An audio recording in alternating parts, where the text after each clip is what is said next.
السلام عليكم ورحمة الله وبركاته.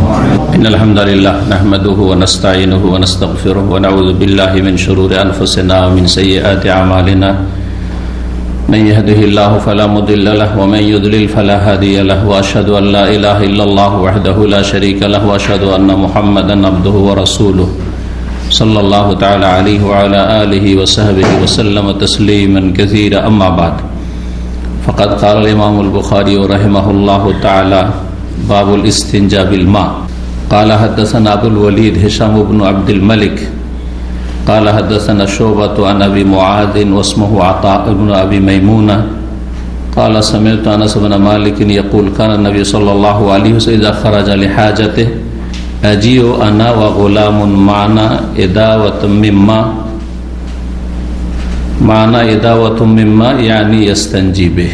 মহান আল্লাহর সমস্ত প্রশংসা যে আল্লাহ রাব্বুল আলামিন আমাদেরকে পবিত্রতার নিয়ম নীতিমালা সম্পর্কে সুন্দরভাবে কোরআন এবং সুন্নাহর মাধ্যমে ওহীর মাধ্যমে জানিয়ে দিয়েছেন। সালাত এবং সালাম আমাদের প্রিয় নবী শেষ নবী মুহাম্মদ রাসূলুল্লাহ সাল্লাল্লাহু আলাইহি ওয়াসাল্লামের প্রতি, যিনি আমাদেরকে প্রতিটি বস্তু বিশদভাবে বুঝিয়ে দিয়েছেন, জানিয়ে দিয়েছেন। লাকাদ আল্লামাকুম নাবিয়ুকুম কুল্লা শাই হাত্তাল খিরা। ইহুদিরা যারা ইসলামের সবচেয়ে বড় শত্রু, তারাও এই কথা স্বীকার করেছে সাহাবায়ে কেরামদের সামনে এসে যে তোমাদের নবী এমন নবী যে লাকাদ আল্লামাকুম নাবিয়ুকুম, তোমাদের নবী তোমাদেরকে সব কিছু কুল্লা শাই সব কিছু শিখিয়ে দেয়, ছোট বড় সব শিখিয়ে দেয়। হাত্তাল খেরে, এমনকি পেশাব পায়খানা কেমন করে করতে হবে তার নিয়ম নীতিমালা তাও শিখিয়ে দেয়। তখন সালমান ফারসি রাদিয়াল্লাহু তাআলা আনহু হাদিসে বর্ণনা বলছেন যে আজাল, হ্যাঁ অবশ্যই, আলহামদুলিল্লাহ, এটা তো ভালো বৈশিষ্ট্য। তোমরা ভাবছো যে এত বড় মানুষ ছোট কথা কেন বলবে, এটি ইহুদিদের দৃষ্টিভঙ্গি। এবং আজকালকার কিছু সমাজের লোকেরা এবং কিছু বক্তারা ভাবে বড় বড় একবারে সায়েন্স নিয়ে, কোরআন অ্যান্ড সায়েন্স আর বড় বড় কথা, অথচ ঘরের খবর নেই, আকীদাই বুঝে না, তাওহীদ বুঝে না, পেশাব পায়খানা ডান হাতে খেতে হবে বাম হাতে খেতে হবে এটাই জানে না, বাম হাতে চা খাচ্ছে, পানি খাচ্ছে। আরো সায়েন্স বিজ্ঞান আর আকাশ আর কিছু মহাকাশ এসব আলোচনা শুনতে চায় জলসা মাহফিলে, আছে না কিছু লোকরা। আর কিছু আলেম সমাজও এরকম আছে যাদেরকে আল্লামা বা আলেম বলা হচ্ছে সমাজে। বাড়ি ঘরের খবর নাই, পরের খবর বেশি, রাষ্ট্রীয় বিষয় আলোচনা, যেখানে কিছুই করতে পারবে না, অসহায়। অথচ পরিবারের খোঁজ নেয়, ছেলে মেয়েদের খোঁজ নেয়, আর কত যে পাপে জড়িয়ে আছে, সহ শিক্ষা, আল্লাহ মুস্তাআন। তো নবী সাল্লাল্লাহু আলাইহি সাল্লাম সব কিছু শিখিয়ে দিয়েছেন, এটা ভালো বৈশিষ্ট্য। আমাদেরকে শিখিয়ে দিয়েছেন পেশাব পায়খানা কেবলামুখী হইতে হয় না, কেবলা পিছনে করতে হয় না, ডান হাতে লজ্জা স্থান সাফ করতে হয় না, পেশাব পায়খানা সাফ করতে হয় না, ইত্যাদি ইত্যাদি। যে হাদিসটা রয়েছে মর্মে সহিহ মুসলিমের হাদিস। তো আলহামদুলিল্লাহ, দ্বীন ইসলামের এমন একটা বৈশিষ্ট্য যাতে সবকিছু শিখানো হয়েছে, ছোট থেকে বড়, ঘর থেকে একবারে আদালত রাষ্ট্রীয় ক্ষমতা পর্যন্ত সব কিছুর দিক নির্দেশনা রয়েছে। পৃথিবীতে কোন এই রকমের বিধান পাবেন না।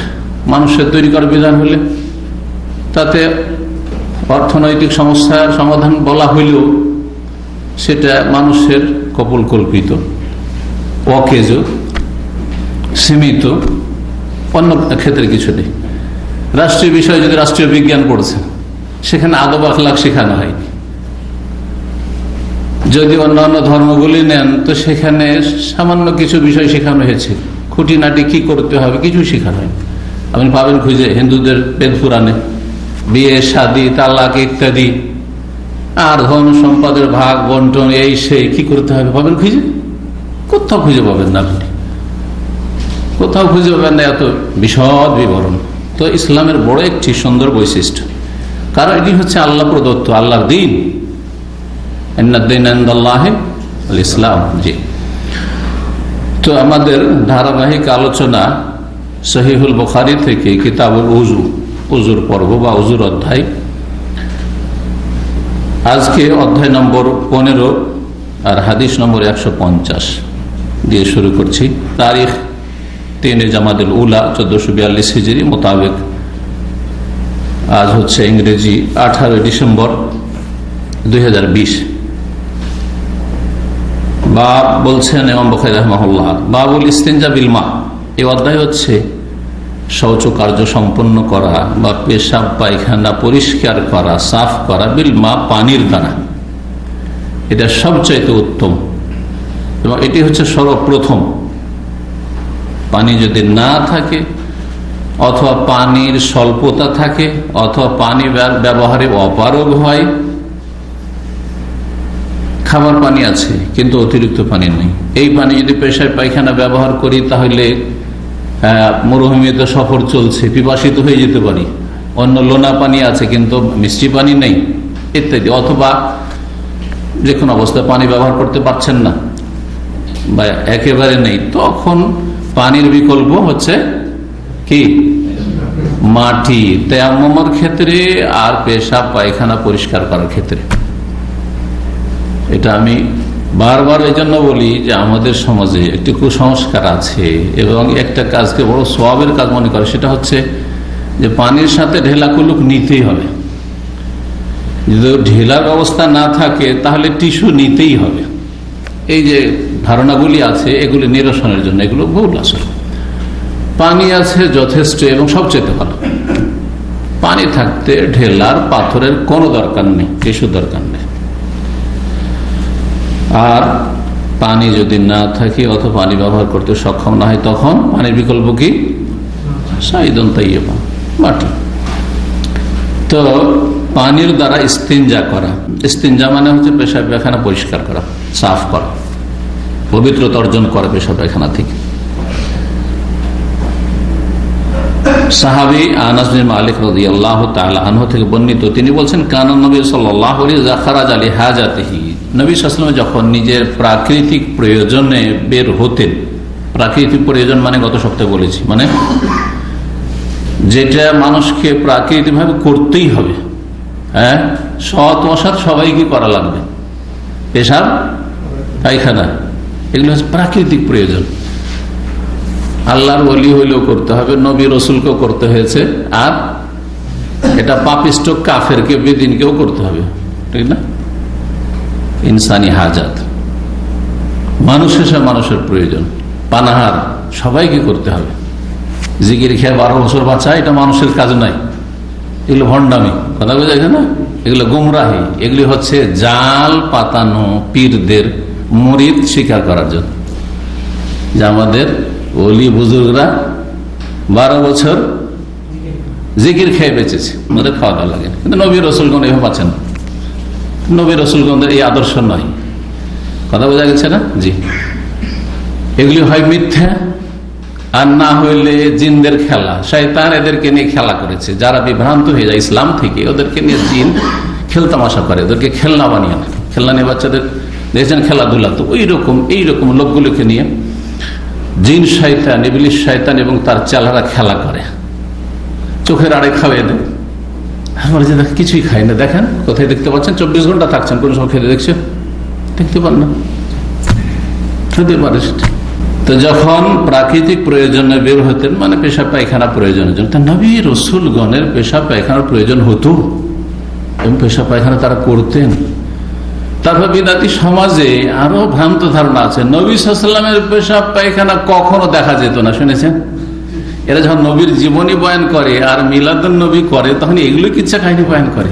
দলিল, মানুষ মানে পেশাব পায়খানা হবে আর মানুষ মানে পেশাব পায়খানা দেখা যাবে। আর যদি বলে যার পেশাব পায়খানা দেখা যেত না বা হওয়ার সাথে সাথে মাটি ফেটে যেত, এগুলো পড়েছি বিদাতির কিতাবে, ফেটে যেত আর তারপরে মাটিতে সাথে সাথে দাফন হয়ে যেত, কেউ দেখতে পেত না।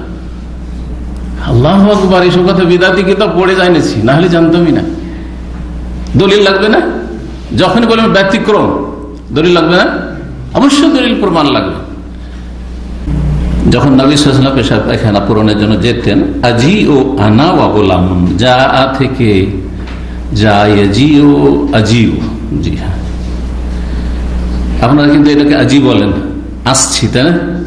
হ্যাঁ, নিয়ে আসো, জীব বিকৃত, শুদ্ধ নয়। জীব মানে যে বিলমা, জীব মুয়ে, আসলে যে বিল মাছি, হ্যাঁ জিব জওয়াল, যে বিল জওয়াল আসলে ছিল বাহার ফেজার। এইভাবে যেমন অন্য ভাষাতে, আপনাদের ভাষাতে এরকম বিকৃতি আছে না নেই? বিকৃতি আছে। ঠিক ওই রকমই মাতৃভাষা বিকৃত হয়ে যায় শুদ্ধ ভাষা থেকে, তখন মাতৃভাষায় পরিণত হয়, আঞ্চলিক ভাষায় পরিণত হয়, যে কোনো ভাষা। আজিও এখন আপনারা যে ভাষাটা মাঝামাঝি ভাষা শিখেছেন, না আরবদের মাতৃভাষা না শুদ্ধ ভাষা, এই ভাষার নাম আমরা দিয়েছি মোকাস্সার ভাষা, মানে ভাঙা আরবি। মোকাস্সার আরবি, আরবি ও মোকাস্সার, ভাঙা আরবি, যাতে কোনো গ্রামার লাগে না, যাতে কোনো নাহু সারফ লাগে না, সেগার কোনো পরোয়া করা হয় না। হ্যাঁ, আনা আজি, হুয়া আজি, সব আজি আজি, বা হুয়া আনা এজি, হ্যাঁ আনা এজি বলে, ও গায়েব সব জায়গায়। আন্তা তাজি, হুয়া এজি, আনা আজি, না না না, ও সব করা করেন নাই। হুয়া এজি, আনা এজি, হ্যাঁ কুল্লো না এজি, সব এজি। কথা বোঝা গেছে? উইদাউট গ্রামার, বিনা কোনো গ্রামারের আরবি, সহজ আরবি। এই সহজ আরবি কি করে জন্ম নিল? জি হ্যাঁ, এরও রহস্য আছে।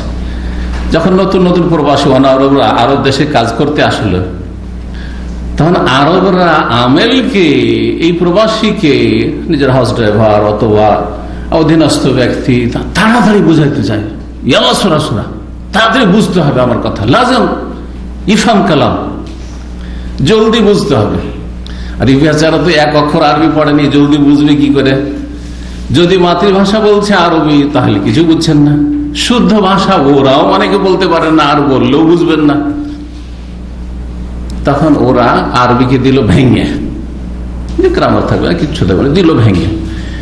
আপনারাও সুবিধা দেখলেন যে আমাদের আরবি গ্রামারও শিখা লাগবে না, ফালা ফালা ফালু এসব শিখা, ফালো না ফালো কিচ্ছু শিখা লাগবে না। আপনাদেরও সহজ হলো, বিদেশিদের অনারবদের আর আরবিয়ানদেরও সহজ হলো বুঝাইতে। এই দুই দিক থেকে সহজ হওয়ার কারণে তৃতীয় একটি ভাষা জন্ম নিল, সেটার নাম হচ্ছে আরবিউল মুকাসসার, ভাঙা আরবি। এই হলো আপনাদের আরবি বলা। অনেকে মাদ্রাসা পড়ে আসে, বড় দুঃখজনক বিষয়, মাদ্রাসা পড়ে আসে, দাওরা পড়ে আসছে, কামাল পাশ করে আসছে, আসার পরে ভাঙা আরবি বলা, হ্যাঁ এটা দুঃখজনক। যাই হোক, আজিও শব্দটি এটা হচ্ছে শুদ্ধ, আজিও আমি, আর আমরা নাজিও, সে এজিও, তুমি আসা তাজিও, বুঝেছে? তোমরা তাজিউ না, তোমরা আসবে বা তোমরা আসছো। আজ আমি আসতাম, আনা ও গোলামুন, মানা গোলামুন, এবং একজন বালক, এটা ছেলে, ছেলের নাম আসেনি হাদিস, তারই সঙ্গে ও খিদমত করতো আনাস রাদিয়াল্লাহু তাআলা আনহুর সাথে রাসূলুল্লাহ সাল্লাল্লাহু আলাইহি ওয়াসাল্লামের, সেই বালকটি। গোলাম আরবিতে গোলাম মানে বালক, জি এখনো সাবালক হয়নি, আর একবারে ছোট্ট না, বালক বলছেন। বাংলাতে যাকে বালক বলে সেটা হচ্ছে গোলাম আরবিতে, কিন্তু উর্দুতে গোলাম মানে হচ্ছে কৃতদাস। গোলাম মানে কৃতদাস। অনেকে উর্দু আর আরবি অনেক শব্দ আরবি শব্দ উর্দুতে ঢুকে থাকার কারণে ভাষার কোনো পার্থক্য করে না। এই জন্য আরবির তর্জমা করে উর্দু সেন্স নিয়ে। ওই উর্দু পড়েছে মাদ্রাসায়, ভারত বাংলাদেশে উর্দু মিডিয়াম, কমে মাদ্রাসায়, আলিয়া মাদ্রাসায়, আর তারপরে তখন উর্দু, গোলাম মানে তো চাকর, বলেন আমাদের দেশে, গোলাম মানে চাকর, গোলাম মানে কি দাস, কিন্তু দাস, কিন্তু ওটা উর্দু। আব্দুল মানে দাস আরবিতে, বুঝে গেছে? আব্দুল মানে দাস, কিন্তু আরবিতে গোলামুন মানে হচ্ছে বালক, হাজা গোলাম। এটা যে আব্দুল মাজিদ সামনে বসে আছে, 10-11 বছর বয়স, যতদিন 15 বছর 16 বছর না গেছে ততদিন গোলাম। যখন সাবালক হয়ে যাবে তখন আর নাম হয় সাব, ফাতা, হ্যাঁ যুবক, তখন ওর নাম যুবক, নাম চেঞ্জ হবে। এর সাথে একটু ছোট তেফিল, একবার দুধ পান করেছে 2 বছর বয়সের ভিতরে, হ্রদে, হ্যাঁ স্তন্যদান পানকারী শিশু, জি হ্যাঁ হ্রদে, প্রত্যেক স্তরে আলাদা আলাদা তখন নাম হয়ে যায়। জি, তো এই বালকটি আসতো সাথে, আমি এবং একজন বালক। এইখান পর্যন্ত কথা। মানা এদাওয়াত মিম্মা, এদাওয়াত যেহেতু দাম্মা পেশ দেওয়া হয়েছে, তো এখানে মানা এদাওয়াত মিম্মা, আমাদের সাথে পানির একটা পাত্র থাকতো।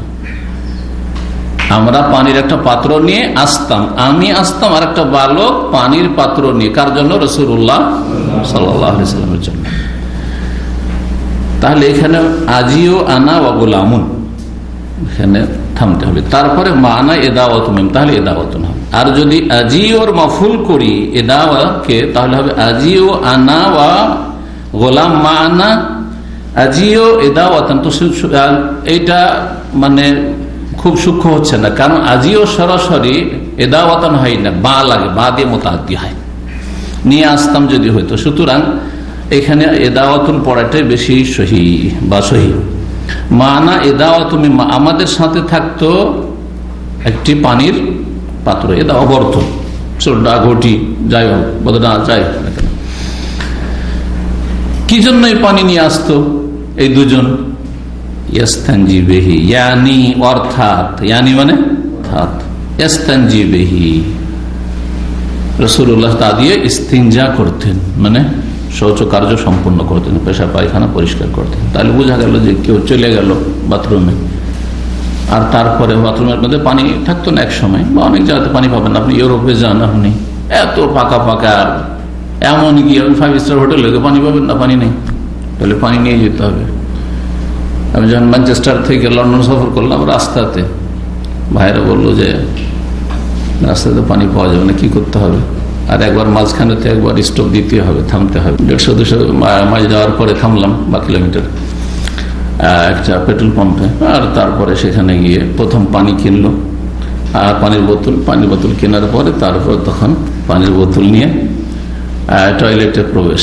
জি হ্যাঁ, তো হয় আপনি সাথে নিয়ে গেলেন, আর না হলে কাউকে আপনার কাছে পানি পৌঁছাতে হবে। কেউ যদি আপনার কাছে বাথরুমে পানি পৌঁছায় তো জায়েজ কি না? এই হাদিস দ্বারা আমরা জানতে পারলাম যে জায়েজ, বেশ বেপরদা না হয়, হ্যাঁ, না দেখে, লজ্জা স্থানে নজর না পড়ে, এই শর্তের সাথে। জি, দরজা রেখে দিল, অথবা আড় করা আছে নিচে দিয়ে, কাপড়ে আড় আছে, আর কিছুর আড় আছে, নিচে দিয়ে ঢুকিয়ে দিল, কোনো অসুবিধা নেই। নিচে দিয়ে আপনার থাকতে পারে, দরজায় এরকম কোনো খোলা, নিচে দিয়ে ঢুকানো যাবে, পানি ঢুকিয়ে দিল, কোনো অসুবিধা নেই।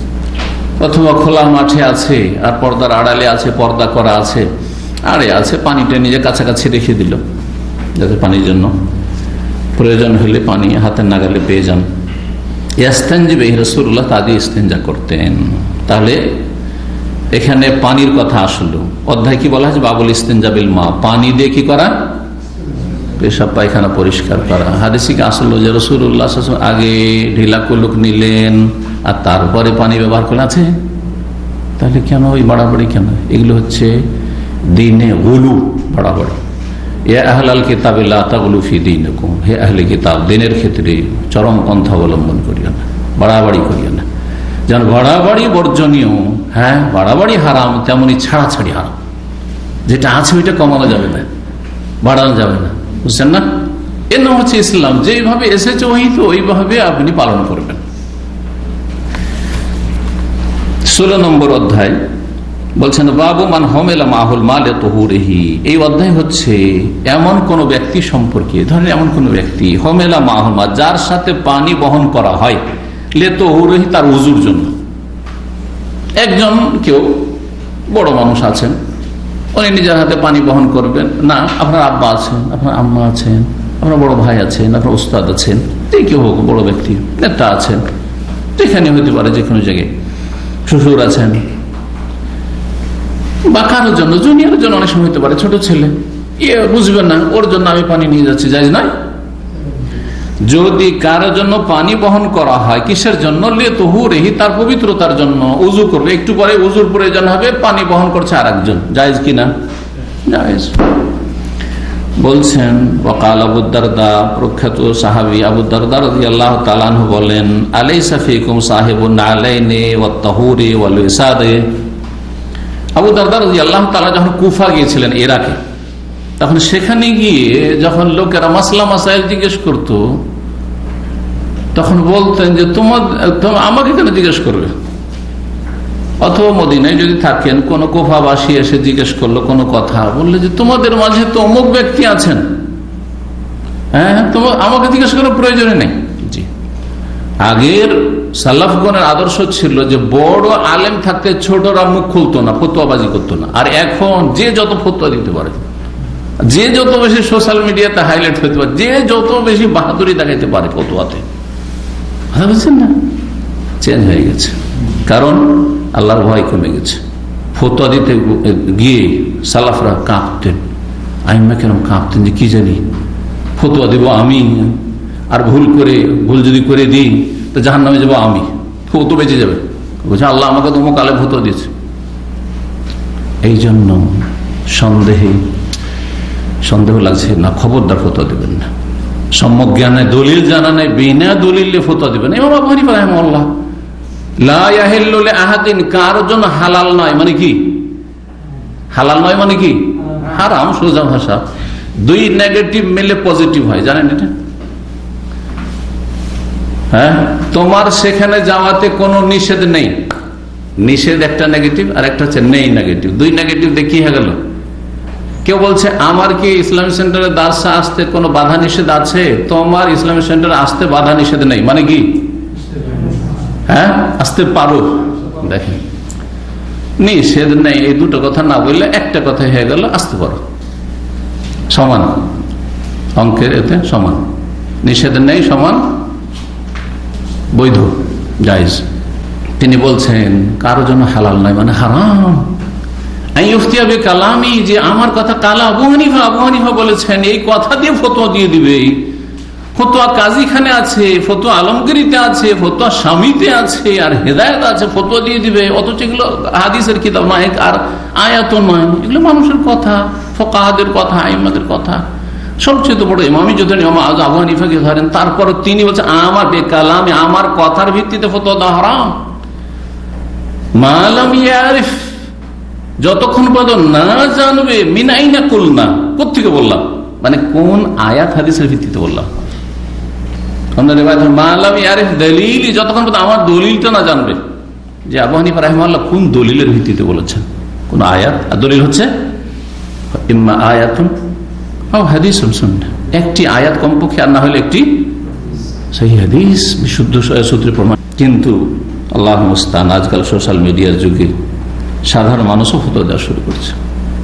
জেনারেল শিক্ষিত, দু চারটা কিছু শিখেছে, আর শেখার পরে কেউ জিজ্ঞাসা করলে নিরাশ ফিরিয়ে দিতে জানে না, খালি হাতে ফিরিয়ে দিতে যায় না। আল্লাহু আকবার। আরে ভাই, বলেন যে আমি জাহান্নামে যাব না তোমার ফতোয়ার জন্য, সোজা কথা। আমি কেন জাহান্নামে যাব তোমার জন্য? তোমার সমাধান আমি দিতে পারছি না, আমার চেয়ে বড় খুঁজে নাও। সেটা তোমার গরজ, তুমি দুনিয়া খুঁজে নাও যে কোথায় পাবো আমার সমাধান। আমার জন্য ফরজ নাই যে আপনার জন্য আমাকে, আপনার সমাধান আমাকে দিতে হবে, এটা আমার ফরজ না, ফরজে কিফায়া। পারলাম, না পারলে আরো অন্যরা পারবে, আমার চেয়ে বড় আছে। ফলকা করলে যে ইলমের হালিম।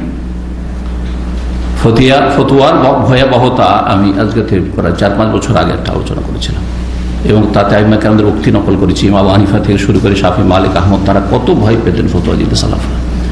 ইমাম মালিক রাহমাতুল্লাহ যতদিন মদিনায় জীবিত ছিলেন কেউ ফতোয়া দিত না। লা ইফতা ওয়া মালিকুন বিল মাদিনা, এটা প্রবাদ ছিল ওখানকার।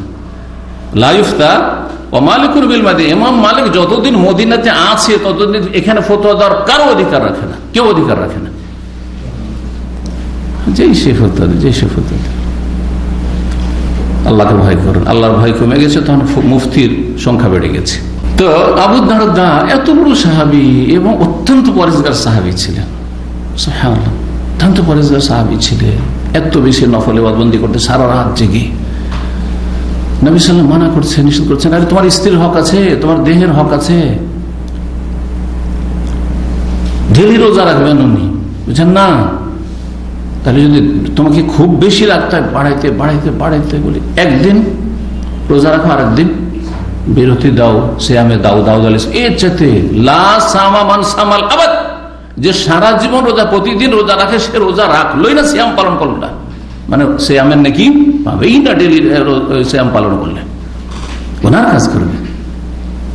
শরীরের হক আছে, চোখের হক আছে, পরিবারের হক আছে, অতিথির হক আছে, কেউ আসবে বাড়িতে, বাপ মায়ের হক আছে, তাদের সাথে মাঝে মাঝে বসে খাবে কমপক্ষে, ডেলি রোজা রাখবে। আরো কাজকর্ম আছে, আরো দায়িত্ব আছে। তারপরে সুস্থ থাকতে হবে, মধ্যম পন্থা অবলম্বন করতে হবে। নবী সাল্লাল্লাহু আলাইহি ওয়াসাল্লাম নিষেধ করেছিলেন। এত তারপর পরেশগারি শুধু ফতোয়া দেওয়ার জন্য যথেষ্ট নয়, এটাও শুনে রাখেন। লম্বা দাঁড়িয়ে আছে আর পরেশগারি আছে, মাশাআল্লাহ, তাহাজ্জুদ গুজার ফতোয়া দেওয়া শুরু না, থাকতে হবে। আসল হচ্ছে ইলম। আবু দারদা রাদিয়াল্লাহু তাআলা বলছেন যে আরে আমাকে কেন জিজ্ঞেস করবে, আলাইসা ফিকুম সাহিবুন নালাইন, তোমাদের মাঝে কি বিদ্যমান নন, মজুদ নন, সাহিবুন নালাইন, দুই জুতা ওয়ালা ব্যক্তি, মানে দুই জুতা বহনকারী ব্যক্তি। সাহেব মানে ওয়ালা, শাব্দিক অর্থ।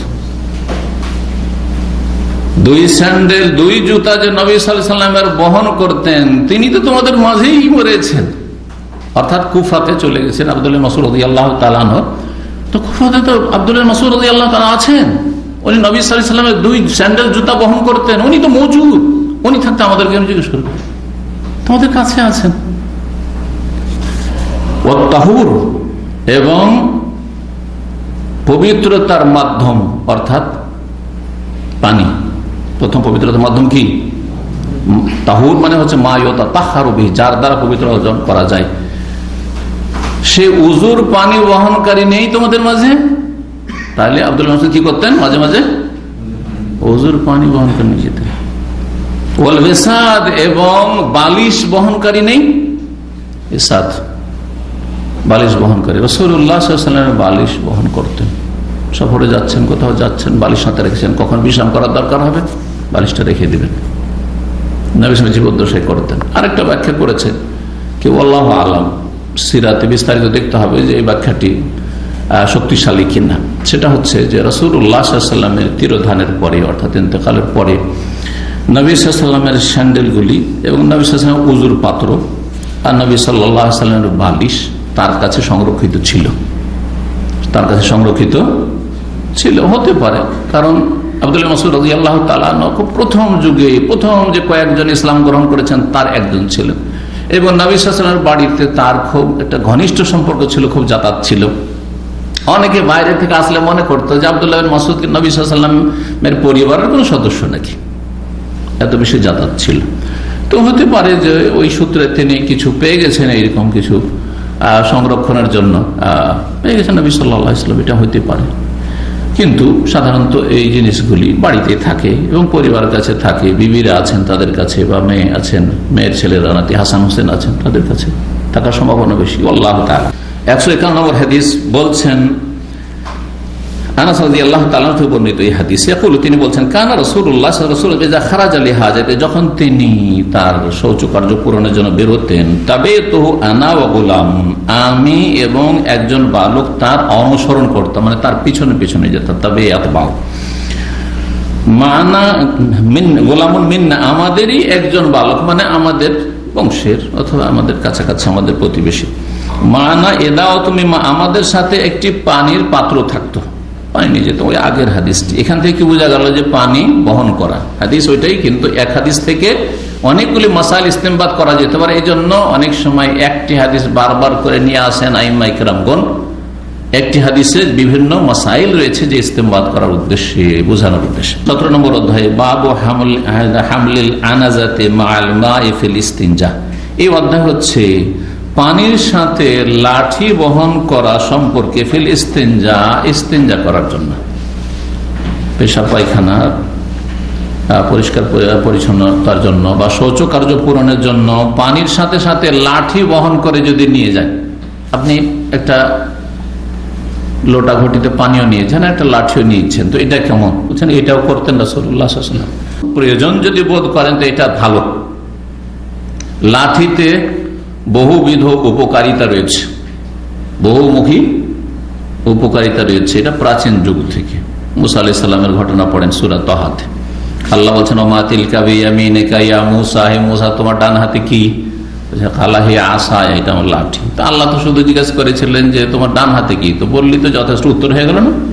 হে আসা, আল্লাহ এটা আমার লাঠি। কিন্তু তিনি দেখছেন আল্লাহর সাথে কথা বলার সুযোগ পেয়েছি। কেউ যদি কারোর সাথে কথা বলার সুযোগ পায় তখন শ্বাস লেই না, দম টম নেয় না, চলছেও, দেখছেন কথা বলারই সুযোগ দেয় না।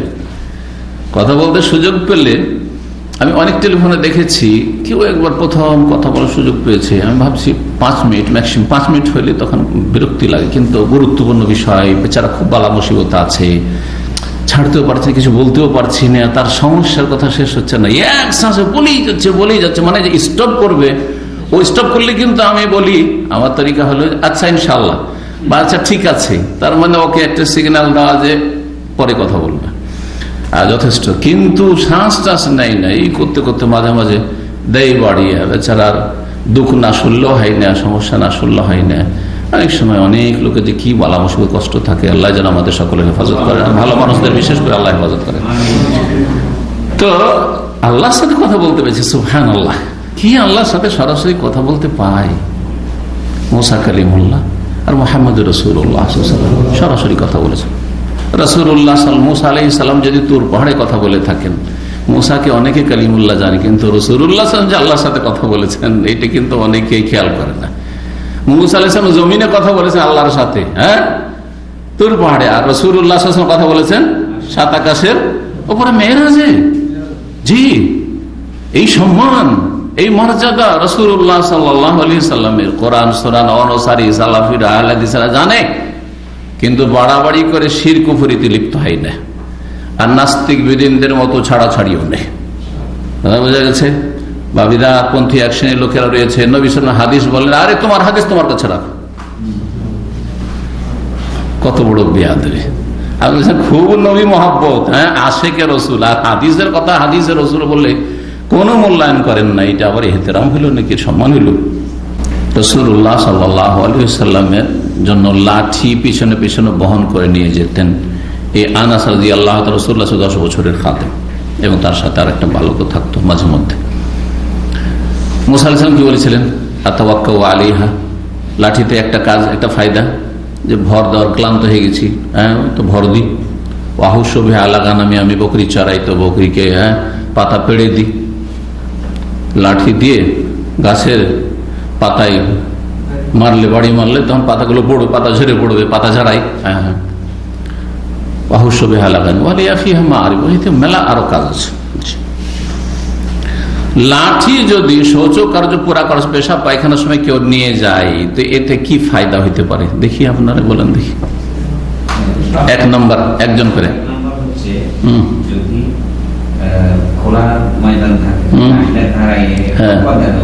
খোলা ময়দান ধরেন, উঁচা নিচা জায়গাও পাচ্ছেন না, লোকজন দূর থেকেও নজর চলে, 2-3 কিলোমিটার দূর থেকেও নজর চলে আসতে পারে অনেক সময়, হ্যাঁ, তো তখন আপনি লাঠিটার উপরে একটা কাপড়, হ্যাঁ, ঝুলিয়ে দিলেন, আর তারপর তখন কাপড়ে, আর এটা একটা ফায়দা হইতে পারে, চলেন একটা ফায়দা হইল, এটা ভাষ্যকার কোন উল্লেখ করেছেন। দ্বিতীয়, আর কেউ? হ্যাঁ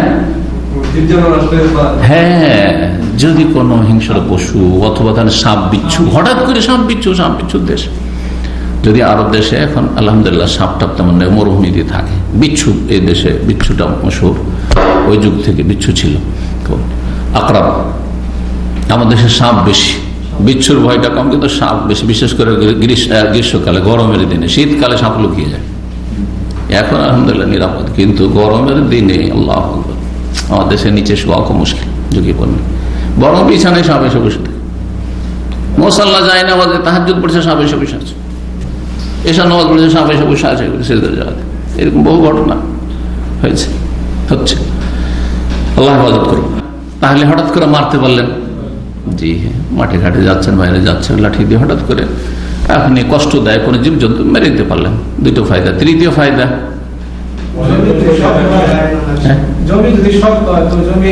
জমি অনেক সময়, আর আরব দেশের মাটি কত শক্ত, এইখানে না হয় বালি, কিন্তু আপনি নবী সাল্লাল্লাহু আলাইহি ওয়াসাল্লাম মক্কা মদিনায় দেখেছেন কত শক্ত পাথর।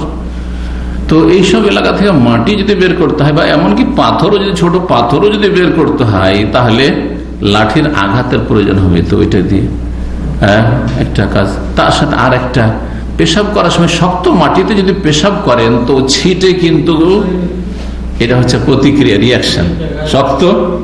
শক্ত মাটিতে পেশাব করলে ছিটে একবারে নাকে মুখে চলে আসবে, ঠিক না? কিন্তু এটাকে যদি ভেঙে নরম করে দেন, তাহলে আর ছিটা ওইভাবে আসবে না। ঠিক মানুষের সাথে চলাফেরার ক্ষেত্রে এরকম, কথা বোঝা গেছে?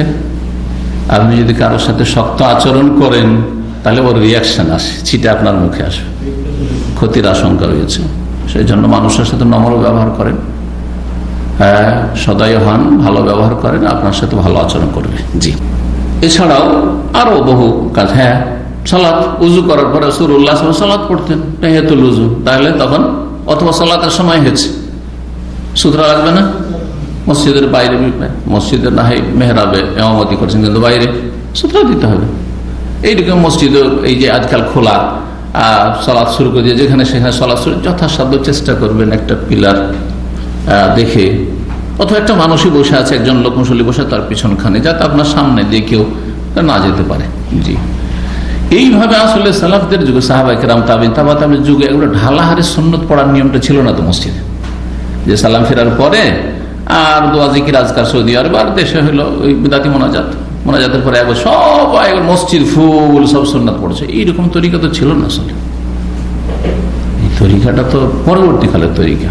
আগের তরিকা ছিল যে আমি যেখানে অনেক গুণে বেশি পাবো, অনেক গুণে বেশি, 25 গুণের একটি হাদিস রয়েছে সহিহুল জামেতে, যে সুন্নাতটা বাড়িতে বললে 25 গুণ, আমি ফরজটা পড়লাম 25 গুণ পেলাম, 27 গুণ মসজিদে, তো সুন্নাতটা বাড়িতে পড়লে 25 গুণ পাবো। আর আমার বাড়িতে যদি পড়ার ব্যবস্থা থাকে, বাসায় ব্যবস্থা থাকে, আমি কেন মসজিদে পড়তে যাবো, 1 গুণ কেন নেব?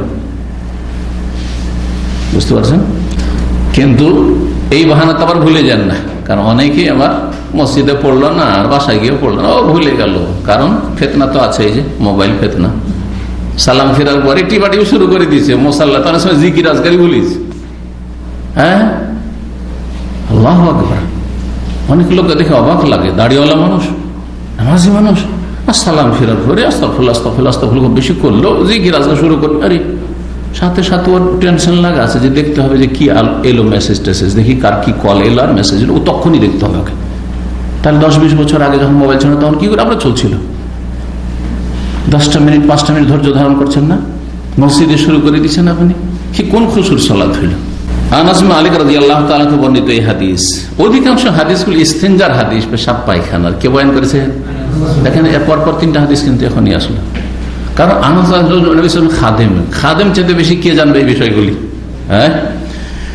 তো আনাস বিন মালিক বলছেন রাদিয়াল্লাহু আনহু, কানা রাসূলুল্লাহ খালা, রাসূলুল্লাহ সাল্লাল্লাহু আলাইহি ওয়াসাল্লাম টয়লেটে বা বাথরুমে প্রবেশ করতেন। ফাআহমেলু আনা ওয়া গোলামুন, আমি বহন করতাম এবং একজন বালক। এদাওয়াতাম মিম্মা, এখানে এদাওয়াতান আসল, কারণ আহমেলুর মফউল। আমি বহন করতাম এবং একজন বালক পানির একটি পাত্র, ওয়া আনাজা এবং একটি লাঠি, দন্ত বিশিষ্ট, অগ্রভাগে দাঁত বিশিষ্ট লাঠি। জি, কোন কোন লাঠিতে, লাঠির আগের দিকে আমাদের আঞ্চলিক ভাষা আমরা আল বলি। চোরেরা যখন মহিষ গরু চুরি করতো, জানেন কিনা, বর্ডার এলাকায় যারা বাস করেছে বেশি জানবে, আমরা বর্ডার এলাকায় বাস করেছি, বাংলাদেশ ভারতের। গরু চোরা যে কত জালেম ছিল, আল্লাহু আকবার। বাড়ি থেকে আরে শোয়ার ঘরে গরু নিয়ে শুইতে হইতো, গোয়াল ঘরে শুইতে হইতো, মানুষের কাছ থেকে কেড়ে নিয়ে চলে যাও, বাড়ি থেকে বের করে নিল ধরেন, তারপরে আপনি গরু হাতে পাবেন না, কারণ মাঠে গেলে বর্ডার, গরু নিয়ে চলে যেতে পারে। আর তারপরে নিয়ে যাওয়ার পরে জানা যেত যে ওই বাড়িতে গরু আছে, ক্ষমতা নাই যে সেখান থেকে উদ্ধার করেন, টাকা দিয়ে গরু কিনে নিয়ে আসতে হইতো। তারপরে বহু লোক গরু কিনে নিয়ে আসতো। কেন? গরু ধরেন 1 লাখ টাকার, আর ওই চোরের কাছে যদি ওই নিজের গরুটাই কিনে নেয়, তাহলে 50,000 60,000 পেয়ে যাবে, তো যা 40,000 তো বাঁচলাম।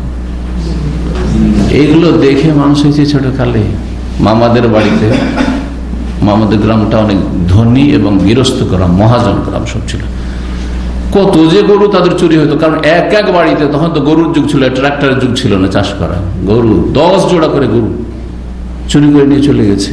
আল্লাহু আকবার। সেই গরুগুলো পয়সা দিয়ে কিনে নিয়ে আসতে হতো। আর কি যে বড় বড় গরু, সেই গরুর গাড়ি ছিল, গরুর গাড়ি, সেই গরুর গাড়ি, গরুগুলো একবার আমাদের চেয়ে অনেক উঁচা উঁচা গরু। রাসূলুল্লাহ সাল্লাল্লাহু আলাইহি ওয়াসাল্লামের জন্য এই লাঠি বহন করতে। আনাজা কোন লাঠিকে বলা হয়? যেই লাঠির সামনের দিকে কি আছে, একটু ধারালো অস্ত্র আছে, যেটাকে যাই বলেন নিজেদের ভাষায়, সেটা দাঁত বলেন, অস্ত্র বিশিষ্ট, ধার বিশিষ্ট একটা লোহার থাকতো। বল্লমের মধ্যে, বল্লম তো অনেক বড় থাকে, ওইটা সামান্য থাকে। তাই এই লাঠিগুলোতে ওই চোরেরা তাড়াতাড়ি করে তাড়িয়ে নিয়ে যাওয়ার জন্য কি করতো, ওই ওদের লাঠিতে আল থাকতো বেশি বড় করে। আর অনেকে কাইঠা গরু, এটা বুঝেন তো, কাইঠা গরুকে বা গরু দিয়ে চাষ করার জন্য অনেক সময় বদমাইশি করে গরু, তখন ওকে জুলম জায়েজ নাই, লাঠি দিয়ে হালকা মারেন সেটা আলাদা কথা, কিন্তু লাঠির অগ্রভাগে আপনার ধারালো এটা কাঁটার মতো আছে সেটা ঢুকিয়ে দিত আর লাফাইত গরু, জুলম আলাল হাইওয়ান। এর জন্য নাকি দিতে হবে কিয়ামতের দিন, এর জন্য ফেঁসে যেতে হবে কিয়ামতের দিন, এর জন্য আযাব হবে। নবী সাল্লাল্লাহু আলাইহি ওয়াসাল্লাম বলেননি যে এক মহিলা একটা বিড়ালকে মেরে ফেলেছিল, খেতে দেয়নি, পানিও দেয়নি, সেজন্য জাহান্নামে? হ্যাঁ, তাহলে বিড়াল মারা জাহান্নামে, তো আপনি গরুকে মারবেন, গরুকে কষ্ট দেবেন, জাহান্নামে যেতে হবে না? তো এইরকমই অনেকে জুলম অত্যাচার করে পশু পাখির ওপর। আমার একটা অনেক পুরাতন আলোচনা পশু পাখির অধিকার, মানে গুরুত্বপূর্ণ যে হাদিসগুলি এই মর্মে রয়েছে আমি সেখানে নিয়ে আসার চেষ্টা করি। এই লাঠি বহন করে নিয়ে যেতেন। আনাস মালিক বলছেন যে কি করতাম, পানি নিয়ে যেতাম, আমাদের সাথে পানি বহন করতাম। ও আনাজা একটা দাঁত বিশিষ্ট লাঠি, ইস্তানজিবিল মা, পানি দিয়ে তিনি ইস্তিনজা করতেন, পানি দিয়ে ইস্তিনজা করতেন। আনাজা কাকে বলা হয়? আসা এমন এক লাঠিকে বলা হয় আলাইহি জুজ্জুন, যাতে দন্ত থাকে বা যাতে ধারালো একটু কোনো কিছু অগ্রভাগে সামনের দিকে থাকে। 18 নম্বর অধ্যায় বলছেন বাবুন নাহি আনিল ইস্তিনজা বিল ইয়ামিন। এই অধ্যায় হচ্ছে যে ডান হাতে পেশাব পায়খানা পরিষ্কার করা বা শৌচ কার্য সম্পন্ন করা নিষেধ করেছে রাসূলুল্লাহ সাল্লাল্লাহু আলাইহি ওয়াসাল্লাম। 153 নম্বর হাদিস, আব্দুল্লাহ বিন আবি কাতাদা বর্ণনা করছেন তার পিতা থেকে, আবু কাতাদা রাদিয়াল্লাহু তাআলা সাহাবী থেকে। তিনি বলেন কালা রাসূলুল্লাহ সাল্লাল্লাহু আলাইহি ওয়াসাল্লাম বলেন ইযা শারিবা আহাদুকুম ফালা ইয়াতানাফাস ফিল ইনা, তোমাদের কোন ব্যক্তি যখন পান করবে কোনো কিছু, সে পানি হোক অথবা অন্য কোনো পানীয় হোক, জুস হোক, চা হোক, কফি হোক, যখন পান করবে ফালা ইয়াতানাফাস ফিল ইনা, তো পাত্রে যেন শ্বাস না নেয়। পাত্রে শ্বাস, তানাফুস মানে শ্বাস প্রশ্বাস নেওয়া, এতে রয়েছে শ্বাস নেওয়া নিষেধ। আর এক হাদিস রয়েছে নাহা রাসূল আনি নাফখি ফিশ শারাব, পানীয় বস্তুতে ফুঁক দিতে নিষেধ করেছেন। দুটো একই জিনিস, একই কাজ না, দুটো ভিন্ন? বলেন, বুঝেছেন? যে বুঝেছে সে বলবে ভিন্ন। শ্বাস নেওয়া কি? হ্যাঁ, শ্বাস নেওয়া কি জিনিস? ভিন্ন বলেন তো। শ্বাস নেওয়া একটা, আরেকটা হচ্ছে ফুঁক দেওয়া, দুটোতে পার্থক্য আছে না নেই? শ্বাস নিতে হবে, তো শ্বাস নেওয়া, পানিতে শ্বাস নিতে তো নিষেধ করো নবী সাল্লাল্লাহু আলাইহি ওয়াসাল্লাম। হ্যাঁ, কি করতে হবে তাহলে? পানি পান করার সময়, এটা তো না হয় একটু ছিদ্র আছে, গ্লাস, হ্যাঁ, পানি পান করছেন, ঢক ঢক ঢক করে পানি পান করবেন না। কি করবেন? এক ঢোক খেলেন, দুই ঢোক খেলেন, যতটা খেলেন, যখন শ্বাস নেওয়ার দরকার হবে তখন পানিটাকে সরিয়ে দিয়ে শ্বাস ছাড়েন, বাইরে শ্বাস ছাড়েন। ওই পানিতে বা পানীয়তে যেন শ্বাসটা না যায়, কারণ ভিতর থেকে যে শ্বাসটা বেরোচ্ছে সেটাতে জীবাণু থাকতে পারে, সেটা দূষিত, সেটা আপনার পানীয়তে যাবে, আপনার শরীর স্বাস্থ্যের ক্ষতি হতে পারে। অথবা ওই যুগে এখনকার মতো ছিল না, একটা পান পাত্রে হ্যাঁ অনেক বেশি পানি থাকতো অথবা দুধ থাকতো, পেয়ালাতে সবাই সারি সারি পান করছে, একের পর এক পান করছে। জি, নবী সাল্লাল্লাহু আলাইহি ওয়াসাল্লাম এখনো বদু এলাকায় আছে।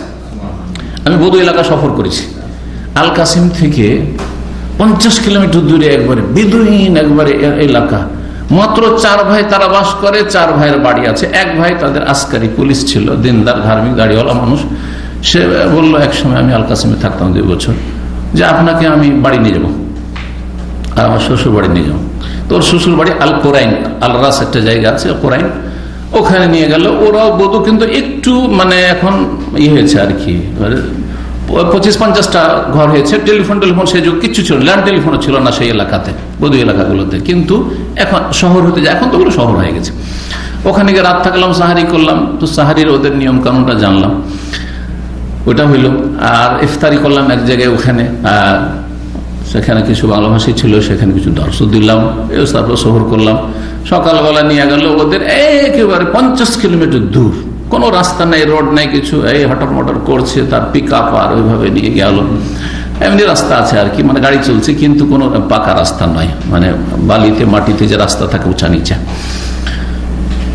দেখি 4 ভাই আছে, 4 ভাইয়ের একজন ওদের আমির, ওর কাছে একটা পেস্তুল থাকবে কারণ প্রতিরক্ষার জন্য নিয়মিত। তার পেলাম, আর যাওয়ার পরে ওদের একটা বিষয় ছিল সেখানে, তো যাই হোক সেখানে একটু উপকার তারা পেল, যে বিষয় বিস্তার বলার দরকার নেই। তারপরে তখন সেখান থেকে আসলাম। তো ওই যে বধূ গ্রামে দেখলাম, সেখানে কোনো টেলিফোন নেই, কিচ্ছু নেই, যোগাযোগ নেই, বিদ্যুৎ নেই, হয়তো মোটর, যা পয়সা আছে মোটর আছে, আর না হইলে ওই প্রদীপ জ্বালিয়ে থাকছে। তো কি বলছিলাম, বেদুইন এলাকার কথা। হ্যাঁ।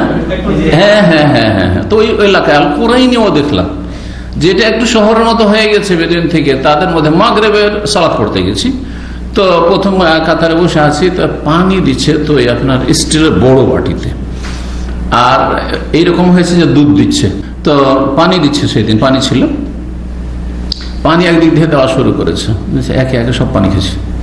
তখনকার যুগে এই বোতল মসজিদ ওগুলোতে ছিল না বধু এলাকাতে। তো এই পানি দিচ্ছে সবকে, মাগরিবের সালাতে সব বসে আছে, আজানের পরে পানি সবাই খাচ্ছে, সবাই নিচ্ছার খাচ্ছে। পাশের লোকটিকে দিয়ে দিচ্ছে ডান দিক থেকে বাম দিকে। তো আমার পালা আসলো, তো আমি তো জীবনে এরকম করে খাইনি। চিন্তা করলাম যে এখন সঙ্গ দোষে লোহা ভাসে, সঙ্গ দোষে আমাকে এখন ভাসতে হবে এদের সাথে। কি করবো, বলবো যে খাবো না, লজ্জাও লাগলো, এমনি আমার লজ্জাটা বেশি। তো বলতে পারতাম যে না, পানির দরকার নাই, তো ওইটা বলাও হলো না আমার দ্বারা। অনেক আগের কথা বলছি, তো তাই সেটা 27-28 বছর হয়েছে। তো তারপরে আমিও পান করলাম। এটা ট্রেনিং, এটা রুচির ব্যাপার। সবাই পান করছে মুখ লাগিয়ে, আমিও পান করলাম মুখ লাগিয়ে। এটা রুচির ব্যাপার, এটা বাঙালি জাতির রুচিতে নেই। আরে মহিলারা পারে না। মহিলা যদি খুব ভালো হবে যে আমার স্বামীরটা আমি জোটাটা খাবো, আমি অন্যটা খাবো না, করে না করে কোনটা ওর স্বামীর ওইটা খাবে, অন্যটা খাবে না। কিন্তু আরবদের কোনো ব্যাপার না এটা। তো যাই হোক, এরকম জুঠা খাওয়া নবী সাল্লাল্লাহু আলাইহি ওয়াসাল্লাম এরকম করেছেন বহু সময়। দুধ এসেছে হাদিয়া, সাহাবাই আসহাবে সুফা সব বনাহারে আছে, ক্ষুধার্ত আছে, নবী সাল্লাল্লাহু আলাইহি ওয়াসাল্লাম দুধ পান করে দিয়ে ডান দিকে থেকে দাও, একে একে একে একে সব পান করেন, সবাই পান করছে। আবু হুরায়রা রাদিয়াল্লাহু তাআলা আনহু বলছেন, রাসূলুল্লাহ সাল্লাল্লাহু আলাইহি ওয়াসাল্লাম পান করে আমার পেট ভরে গেছে। তা বলছে, ইশরাব আবু হুরায়রা, আরো পান করো, আরো পান করো। দেখলাম যে আমার একবার এখানে উঠে গেছে, আর পারছি না, ইয়া রাসূল আর পারছি না। রুচির ব্যাপার আছে। তো এতে যদি শ্বাস নেন ঢক ঢক ঢক ঢক করে, তো ওইটা এই শ্বাসটা অন্যের জন্য অরুচিকর হবে না, যে ফস ফস করে ওতে শ্বাস ছাড়ছেন আর পাশের লোক পান করতে লাগবে, তখন তার অরুচি হবে, আর অরুচি হলে তার পেট খারাপ হবে। দেখেন, যে খানাটা অরুচির সাথে খান, তাতে কিন্তু পেট খারাপ হয়। তানাফুস, তাহলে শ্বাস নেওয়া কি করবেন, পানি পান করলেন, বেশি পানি পান করতে হবে। তাহলে পানি পান করে যখন আপনার শ্বাস নিতে হবে, তখন পাত্রটা একটু সরিয়ে দিয়ে শ্বাস নেন, বা মুখটা সরিয়ে দিয়ে শ্বাস নেন, এটা করেন, পাত্রে নয়। আর একটা হচ্ছে ফুক দেওয়া, গরম জিনিস, গরম চা অনেকে করে ঠান্ডা করে ফুক দিয়ে, না এটা করবেন না, এটাও করবেন না। ভেতর থেকে যে আপনার শ্বাসটা বেরিয়ে আসে সেটা দূষিত থাকে, আর যেটা মানুষ টানে সেটা ফ্রেশ। জি, ফালায়াতানা ফাসফিলিয়া না, যখন পান করবে তখন পাত্রে শ্বাস নেবে না। ওয়াইদা আতাল খালা, আর যখন বাথরুমে আসবে, ফালাইয়ামাসসা যাকারাহ বিয়ামিনি, লজ্জা স্থান ডান হাতে স্পর্শ করবে না, লজ্জা স্থান ডান হাতে স্পর্শ করবে না। ওয়ালা ইয়াতামাসসাহ বিয়ামিনি, আর ডান হাতে পরিষ্কার করবে না। মাসাহ মানে এখানে পরিষ্কার করা, ইস্তিনজা। ডান হাতে ইস্তিনজাও করবেন, পেশাব পায়খানা সাফ করবেন ডান হাতে, তাহলে পেশাব পায়খানা সাফ করাও নিষেধ। আর ডান হাতে লজ্জা স্থান স্পর্শ করা, ছোঁয়াও নিষেধ, এবং পাত্রে শ্বাস নেওয়া নিষেধ করে রাসূলুল্লাহ সাল্লাল্লাহু আলাইহি ওয়াসাল্লাম। এই নিষেধ আজ্ঞাগুলি হারাম না মাকরুহ, শুধু এই বিষয়টি জানতে হবে। দেখি আপনাদের ফতোয়া, আনুমানিক ফতোয়া বলেন আপনারা, অথবা জানা থাকলে বলেন, সমস্যা নেই। কিন্তু আনুমানিক যদি বলেন ভুল বলেন, তো আমি তো ঠিক করে দেবো, কিন্তু আনুমানিক কাউকে ফতোয়া দিবেন না। এখানে বলেন অসুবিধা না, ক্লাসে, কারণ ভুল হলে ঠিক করার জন্য আছে ইনশাল্লাহ। কিন্তু আপনি আরেকজন রাস্তায় জিজ্ঞেস করলেন, ভাই এটা হারাম না মাকরুহ, দিলেন একটা ছেড়ে, আপনি না মোটেই ছাড়বেন না আপনি, যতক্ষণ এলেম না আছে। বোঝা গেছে, মাকরুহ তাহরিম না মাকরুহ তানজিহ। মাকরুহ তানজিহ মানে অনুত্তম, মাকরুহ বলতে পারেন। আর যেটা মাকরুহ তাহরিম মানে হারাম, না জায়েজ। হ্যাঁ, মাকরুহ তানজিহ। আর কেউ তাহলে কেউ বাম হাতে পেশাব পায়খানা সাফ না করে ডান হাতে করলে কি মাকরুহ মানে জায়েজ? হ্যাঁ, ওযু থাকলে, ওযুর থাকলে, ওযুর থাকলে করা যাবে। আর দারুরা তবিহুল মাহজুর, ওযুর থাকলে কোনো সমস্যা নেই। কারো বাম হাতি নেই তো কি করবে? বাম হাত কেটে আছে, ওতে পানি পানি ভিজানো নিষেধ, কি করবে? করতে তো হবে, ও তো জায়েজ, তখন কোনো ব্যাপারই না। হ্যাঁ, অধিকাংশ আইম্মা কেরাম আবু হানিফা, শাফি, মালিক, আহমদ এই চার এবং তারা বলছেন যে মাকরুহ তানজিহ, মাকরুহ তানজিহ। কিন্তু এখানে কখনো কখনো চার মাযহাবের বাইরে কোন ফতোয়া, সেটাই শক্তিশালী অনেক সময় হাদিসের আলোকে, কখনো কখনো, খুব কম, কিন্তু এটা খুব কম। জাহেরি মাযহাব যে নবী সাল্লাল্লাহু আলাইহি ওয়াসাল্লাম নিষেধ করেছেন, আর এমন কোন দলিল পাচ্ছি না এটাকে অনুত্তমে নিয়ে যাওয়ার, তানজিহতে নিয়ে যাওয়ার, সুতরাং নিষেধ মানে হারাম, মাকরুহ তাহরিম, মাকরুহ তাহরিম, নিষিদ্ধ, হারাম। এই মতটিকে ইবনে তাইমিয়া রাহিমাহুল্লাহ শক্তিশালী বলেছেন, এই মতটিকে শেখ ইবনে বাজ রাহিমাহুল্লাহ শক্তিশালী বলেছেন, বিশেষ করে কোন মাসলায়? বিশেষ করে পেশাব পায়খানা সাফ করার ক্ষেত্রে, পেশাব পায়খানা সাফ করার ক্ষেত্রে ওয়ালা ইয়াতামাসসাহ বিহি, শেষ অংশটুকু। কারণ দেখেন, শ্বাস প্রশ্বাস নেওয়ার বিষয়টিতে আপনার আমার ক্ষতি আছে, সেই জন্য নিষেধ করা হয়েছে। এগুলোকে বলা হচ্ছে আদাব, শিষ্টাচার। এগুলো হচ্ছে এরশাদ, দিক নির্দেশনা, হেদায়েতনামা। এগুলি এমন বড় ধরনের অপরাধ, এরকম কিছু নাই, কিন্তু আপনার ক্ষতি আমার ক্ষতি, সেই জন্য আমার আপনার কল্যাণে এইসব আদব কায়দা শেখানো হয়েছে। এগুলোর ক্ষেত্রে মাকরুহ তানজিহ বলা যেতে পারে। কিন্তু বাম হাত থাকতে, বাম হাত সুস্থ থাকতে ডান হাতে পেশাব পায়খানা পরিষ্কার করা নোংরামি। যে ডান হাতে আপনি একটু খাবেন আপনি, হ্যাঁ, তো সুতরাং এইটিকে শুধু মাকরুহ না বলে এটাকে হারাম বা নাজায়েজ বলাটাই হচ্ছে বেশি শক্তিশালী। কোনটা? ডান হাতে পেশাব পায়খানা পরিষ্কার করার বিষয়টি। এখন থাকলো লজ্জা স্থানে হাত দেওয়া। ডান হাত লজ্জা স্থানে, বাম হাত লজ্জা স্থানে দেবেন, কিন্তু প্রয়োজনে যদি কেউ ডান হাতে লজ্জা স্থান স্পর্শ করে ছয়, তো কি হারাম হবে? হ্যাঁ, অধিকাংশ উলামায়ে কেরাম বলছেন যে না, এটা হারাম নয়, এটা অনুত্তম। রাসূলুল্লাহ সাল্লাল্লাহু আলাইহি ওয়াসাল্লাম ডান হাত স্পর্শ করতে নিষেধ করেছেন লজ্জা স্থানে পেশাব পায়খানার সময়, কারণ সেই সময় শুধু স্পর্শ না, স্পর্শের সাথে পেশাব হাতে, ডান হাতে লাগার আশঙ্কা আছে। পেশাব পায়খানা যখন করছেন তখন যদি ডান হাত লজ্জা স্থানে দেন, তো সম্ভাবনা আছে না নেই যে ডান হাতে পেশাব পায়খানা লেগে যেতে পারে। কিন্তু ধরেন অন্য সময়, উদাহরণ না দিলে বুঝবেন না, সহবাসের সময় কারো যদি ডান হাত, প্রয়োজনে ডান হাত লজ্জা স্থানে যায়, তো হারাম না? হারাম নয়, অনুত্তম বলতে পারেন, অনুত্তম বলতে পারেন। সেটা ওই রকমই যেমন পেশাব পায়খানার সময়, কারণ হাদিস পেশাব পায়খানা সম্পর্কে, হাদিস সহবাস সম্পর্কে না, ওই ক্ষেত্রে কিন্তু সাইলেন্ট, নীরব। সুতরাং এই বিষয়টি বলতে পারেন যে আদব, এটাও আদব যে বাম হাতটাই লাগাবেন, কিন্তু প্রয়োজনে কেউ যদি ডান হাত লাগায় তাহলে মজি না লাগলে হলো, মজি লাগার সম্ভাবনা থাকলে তখন একই রকম হয়ে যাবে, কিন্তু এমনি প্রয়োজনে যদি হাত লাগে ডান হাত, তো কোনো অসুবিধা নেই। আল্লাহ তাআলা এই বিষয়গুলি ফুকাহে কেরামগণ এই হাদিসগুলির ব্যাখ্যায় আলোচনা করেছেন, যা আপনাদের ফায়দার জন্য বললাম। 19 নম্বর অধ্যায়, বাবুন লা ইউমসিকু যাকারাহু বিয়ামিন ইযা বাল। এই অধ্যায় হচ্ছে যে পেশাব করার সময় ডান হাতে লজ্জা স্থান ধারণ করবে না। পেশাব করছে তখন ডান হাত দিয়ে লজ্জা স্থান ধরে আছে বা ছুঁয়ে আছে, এমনটা করবে না, নিষেধ। আবু কাতাদার ওই হাদিসটাই নবী সাল্লাল্লাহু আলাইহি ওয়াসাল্লাম বলেছেন, ইযা বালা আহাদুকুম, তোমাদের কেউ যখন পেশাব করে, ফালা ইয়াখুযান্না যাকারাহু বিয়ামিন, ডান হাতে লজ্জা স্থান ধরবে না। ওয়ালা ইয়াস্তানজি বিয়ামিনিহি, আর ডান হাতে ইস্তিনজাও করবে না, পেশাব পায়খানা সাফ করবে না। ওয়ালা ইয়াতানাফাস ফিল ইনা, আর পাত্রে শ্বাস প্রশ্বাস নেবে না। হাদিস আগেরটাই, মাসলা ভিন্ন ভিন্ন, সেই জন্য হাদিস নিয়ে আসলেন ওই হাদিসটি। 20 নম্বর অধ্যায় বলছেন বাবুল ইস্তিনজা বিল হিজারা, পাথর দিয়ে ইস্তিনজা করা, পাথর দিয়ে পেশাব পায়খানা সাফ করা। এটা হচ্ছে ঢিলা কুলুক আমাদের ভাষায়, হ্যাঁ জি, যেটাকে ইস্তিনজার চাইতে সূক্ষ্ম ভাষা হচ্ছে ইস্তিজমার। যদি ঢিলা বা পাথর ব্যবহার করেন তাহলে ওটার নাম হচ্ছে ইস্তেজমার, আর পানি ব্যবহার করেন তো ওর নাম হচ্ছে ইস্তেনজা। কিন্তু একটির অপরটির ক্ষেত্রে প্রয়োগ হয়েছে, বা বিশেষ করে ঢিলা কুলুকের ক্ষেত্রে ইস্তেনজা মানে পরিষ্কার করা, সুতরাং ওই অর্থে ব্যবহার করা হয়েছে। মূলত ইস্তেনজা মানে পানি দিয়ে পেশাব পায়খানা পরিষ্কার করা। আবু হুরায়রা রাদিয়াল্লাহু তাআলা বর্ণিত 155 নম্বর হাদিস বলছেন, ইত্তাবাতুন নবী সাল্লাল্লাহু আলাইহি ওয়াসাল্লাম, আমি নবী সাল্লাল্লাহু আলাইহি ওয়াসাল্লামের অনুসরণ করলাম, মানে পিছনে পিছনে যাচ্ছি। ওয়া খারাজা লিহাজাতে, তিনি প্রাকৃতিক প্রয়োজন পুরা করার জন্য বেরিয়েছেন।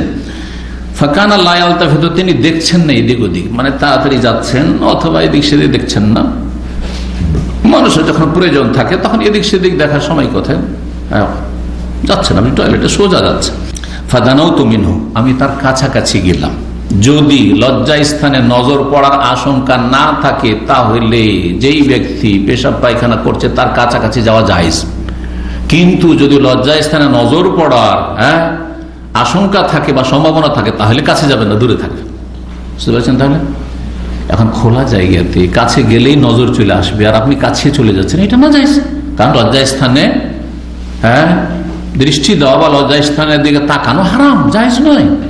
পক্ষান্তরে ধরেন ঘেরা আছে, এখানে বাথরুম, পাশে একজন পেশাব পায়খানা করছে বাথরুমের ভিতরে, আর আপনি ওর পাশে একবারে ওর সামনে হচ্ছে আপনার উজুর নল, উজু করছেন, দোষ আছে? কোনো দোষ নেই, কোনো দোষ নেই। অথবা গেটের কাছে দাঁড়িয়ে আছেন, গেটের বাইরে কোনো কিছু করছেন, অসুবিধা নেই। বলছেন যে আমি কাছাকাছি গেলাম। ফাকালা, তখন নবী সাল্লাল্লাহু আলাইহি ওয়াসাল্লাম বলে ইবগিনি আহজারান, ইবগিনি বা আবগিনি, ইবগিনি এখানে ইবগিনি মানে আমার জন্য তলাশ করো কয়েকটি পাথর, আমার জন্য তলাশ করো কয়েকটি পাথর ঢিলাকুলুকের জন্য। আস্তানফিজ বিহা বা আস্তানফিজু বিহা, আস্তানফিজ বিহা শুদ্ধ, ইস্তানফাজা ইস্তানফিজ, জি নাফাজা থেকে ইস্তানাবা ইস্তানফাদা, আস্তানফিজ ইস্তানফাদা ইস্তাগফারা, আস্তানফিজ বিহা তার দ্বারা আমি পরিষ্কার করব বা শৌচ কার্য পূরণ করবো। ইস্তেনজার অর্থে রয়েছে আস্তানফিজ, আও নাহবাহু আস্তানফিজ বলেছেন অথবা আস্তানজি বলেছেন, সন্দেহ হয়েছে তখন বলেছে এইরকমই কোন শব্দ ব্যবহার করেছেন। ওয়ালা তাআতিনি বিআজমিন ওয়ালা রাউসিন, আর আমার কাছে হাড় অথবা গোবর নিয়ে আসবে না, আমার জন্য পাথর নিয়ে আসো কয়েকটা, কিন্তু হাড় হাড্ডি নিয়ে আসবে না। আর কি নিয়ে আসবে না? রস মানে গোবর, রস মানে হচ্ছে গোবর। ফাআতাইতু বিহাজার বিতারাফে সিয়াবি, আমি কয়েকটা পাথর নিয়ে আসলাম আমার কাপড়ের আঁচল দিয়ে, কাপড়ের আঁচলে এরকম করে নিয়ে আসলাম পাথরগুলো। ফাওয়াদাতুহা ইলা জামবিহি, তারপরে রাসূলুল্লাহ সাল্লাল্লাহু আলাইহি ওয়াসাল্লামের পার্শ্বে রেখে দিলাম, কাছে রেখে দিলাম। তাহলে নিশ্চয় পর্দা করা ছিল, নিশ্চয়ই এমন কিছু দিয়ে আড় করা ছিল যাতে নজরে না আসে, কাছাকাছি রেখে দিলেন হাতের নাগালে। ওয়া আরাদতু আনহু, আর সেখান থেকে আমি মুখ ফিরিয়ে নিলাম, মানে ফিরে গেলাম, তারপর চলে আসলাম, সরে গেলাম। ফালাম্মা কাদা, যখন তিনি শৌচ কার্য পূরণ করলেন বা পেশাব পায়খানা পুরা হলো,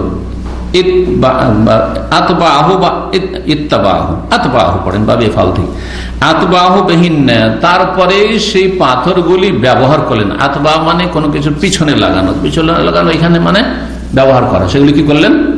ব্যবহার করলেন, সেগুলি দ্বারা ঢিলা কুলুক নিলেন বা ব্যবহার করলেন রাসূলুল্লাহ সাল্লাল্লাহু আলাইহি ওয়াসাল্লাম। তাহলে পাথর দিয়েও কি করা যায়, বা ঢিলা দিয়ে, আমাদের দেশ ঢিলার দেশ, সেজন্য ঢিলা কুলুক কথাটি মশহুর। পাথরের দেশে পাথর হাজার এসছে, হাদিস পাথরের দেশে যেহেতু, বুঝা গেছে না? এখন ধরেন এমন এলাকায় বাস করছেন, শহরে বাস করছেন, এখানে পাথরও পাওয়া যাবে না, ঢিলাও পাওয়া যাবে না, আর পানিও নেই। তাহলে বিল্ডিং এ পানি নেই তো কি করবেন? বিকল্প হইতে পারে। জি, 21 নম্বর অধ্যায় বাবুন লা ইস্তানজা বিরাউসিন, এই অধ্যায় হচ্ছে যে গোবর দিয়ে ইস্তেঞ্জা করা যাবে না, গোবর দিয়ে কুলুক নেওয়া যাবে না। হাদিস বর্ণনা করেছেন আবু ইসহাক সাবিঈ রাহমাতুল্লাহ আলাইহি, তিনি বলছেন যে লাইসা আবু উবাইদা যাকারাহু, এই হাদিস আবু উবাইদা রাহমাতুল্লাহ আলাইহি উল্লেখ করেননি। ওয়ালাকিন আব্দুর রহমান ইবনুল আসওয়াদ আন আবি, তবে আব্দুর রহমান ইবনে আসওয়াদ তার পিতা আসওয়াদ রাহমাতুল্লাহ আলাইহি থেকে বর্ণনা করেছেন। এই আসওয়াদ রাহমাতুল্লাহ আলাইহি তাবেঈ, তিনি আব্দুল্লাহ বিন মাসউদ রাদিয়াল্লাহু তাআলার প্রখ্যাত ছাত্র ছিলেন, তাবেঈ এবং ছাত্র ছিলেন কার? আব্দুল্লাহ মাসউদ রাদিয়াল্লাহু তাআলা। আবু ওবাইদা এই হাদিস বর্ণনা করেন, এটা বলার উদ্দেশ্য হচ্ছে যে আবু ওবাইদা হচ্ছেন আব্দুল্লাহ মাসউদের ছেলে, কিন্তু বাপের সাথে দেখা হয়ে বাপ থেকে হাদিস তিনি সরাসরি নেননি, মানে ওই বয়স পাননি যে বাপ থেকে তিনি হাদিস গ্রহণ করবেন বা শিক্ষা নেবেন। তো যার ফলে আব্দুল্লাহ মাসউদ রাদিয়াল্লাহু তাআলার ইন্তেকাল 32 হিজরিতে হয়ে গেছিল। 32 হিজরিতে আব্দুল্লাহ মাসউদ রাদিয়াল্লাহু তাআলার ইন্তেকাল হয় মদিনায়, এবং তার বাকিতে উসমান রাদিয়াল্লাহু তাআলার কবর পাশেই কবর রয়েছে রাদিয়াল্লাহু তাআলা। জি, তো প্রথম দিকে 32 হিজরি মানে উসমান রাদিয়াল্লাহু তাআলা আমলে শুরু সেই সময় আপনার মাঝামাঝিতে, কারণ 35 হিজরি পর্যন্ত উসমান রাদিয়াল্লাহু 35-36, তারপরে তখন আলী রাদিয়াল্লাহু তাআলা ছিলেন 5 বছর, 4.5 বছর, 5 বছর। তো উসমান রাদিয়াল্লাহু তাআলা জামানা ছিল, খেলাফত আমল ছিল। আবু ওবাইদা যদিও আব্দুল্লাহ মাসউদের ছেলে, কিন্তু এই হাদিস উনি উল্লেখ করেননি, মানে উনি ওনার আব্বার কাছ থেকে হাদিস নেননি। কেউ বয়ান করেছে এই হাদিস যে আবু ওবাইদা তার পিতা থেকে হাদিস মুনকাতি, বিচ্ছিন্ন সনদ, কারণ সরাসরি যখন নেয়নি তো হাদিস কি, হাদিস সনদ মুনকাতি, এই কথা সনদ বুঝাতে চেয়েছেন এখানে। কিন্তু আসওয়াদ রহমতুল্লাহ আলাইহি, তিনি আব্দুল্লাহ মাসউদের ছাত্র, তিনি এই হাদিস বর্ণনা করেছেন। আন্নাহু সামিআ আব্দুল্লাহ, তিনি আব্দুল্লাহ রাদিয়াল্লাহু তাআলা, আব্দুল্লাহ বলতে আব্দুল্লাহ বিন মাসউদ রাদিয়াল্লাহু তাআলা, যখন আব্দুল্লাহ বলা হাদিস আব্দুল্লাহ বিন মাসউদ বলছেন, ইয়াকুল আতান নবী সাল্লাল্লাহু আলাইহি ওয়াসাল্লাম গায়েত, নবী সাল্লাল্লাহু আলাইহি ওয়াসাল্লাম টয়লেটে বা বাথরুমে আসলেন, পেশাব পায়খানা পুরো গায়েত নিচু জায়গাকে বলা হয়, গত সপ্তাহে বলেছে, আর নিচু জায়গাতে খোলা মাঠে মানুষ বসে পেশাব পায়খানা পুরোটা যাতে দূর থেকে নজরে না আসে, ওইখান থেকে ঘরে তৈরি করাও যদি থাকে, অথবা বাড়ির পেছন দিকে যে আগের যুগে হইতো আমাদের, বা এখনো গ্রাম অঞ্চলে আছে আপনার বাথরুম তৈরি করা আছে টাটির অথবা জারি হোক না কেন খড়ের, সেটাকেও গায়েত বলা হয়। গায়েত মানে পেশাব পায়খানা পূরণ করার স্থান। ফামারানি আন আতিয়া হবে সালাসাতে আহজার, আমাকে নির্দেশ দিলেন যে আমি যেন 3টা পাথর নিয়ে আসি, 3টি পাথর নিয়ে আসি। সহিহ মুসলিমের হাদিসে রয়েছে, সালমান ফারসি রাদিয়াল্লাহু তাআলা বর্ণিত হাদিস, যে শুরুতে বলছিলাম, সেই হাদিসে বলা হয়েছে যে ওয়ালা ইস্তানজি বিআকাল্লা মিন সালাসাতি আহজার, 3 পাথরের কমে যেন কেউ ইস্তিনজা না করে, মানে পেশাব পায়খানা সাফ। তাহলে কলুক যদি নিতে হয়, ঢিলা কলুক বা পাথর ব্যবহার করতে হয়, তাহলে কমপক্ষে 3টা নিতে হবে, এই হাদিস প্রমাণ করে। এই মতটি হচ্ছে ইমাম শাফি, ইমাম আহমদ, ইমাম মালিক, কিন্তু ইমাম আবু হানিফা রাহিমাহুল্লাহ বা হানাফি মাযহাব বলছে 3টি শর্ত নাই, 3 বার করলেই হইল। 3টি শর্ত না, বা তাহারা তাদের কাছে তাহারা হয়ে গেল, পুরা হয়ে গেল, যদি একটাতে সাফ হয়ে যায় তাও চলবে, দুটাতে সাফ হয় তাও চলবে। উত্তম অবশ্যই 3টি, নবী সাল্লাল্লাহু আলাইহি ওয়াসাল্লাম 3টি বলেছেন উত্তম।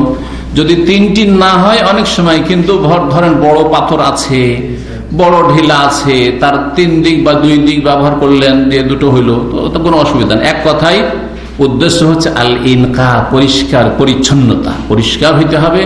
আর সেটা 3 বার হলে হচ্ছে কমপক্ষে 3 বার হবে। 3 বারও যদি দেখেন সাফ হয় না, তাহলে তার বেশি তখন ব্যবহার করবেন।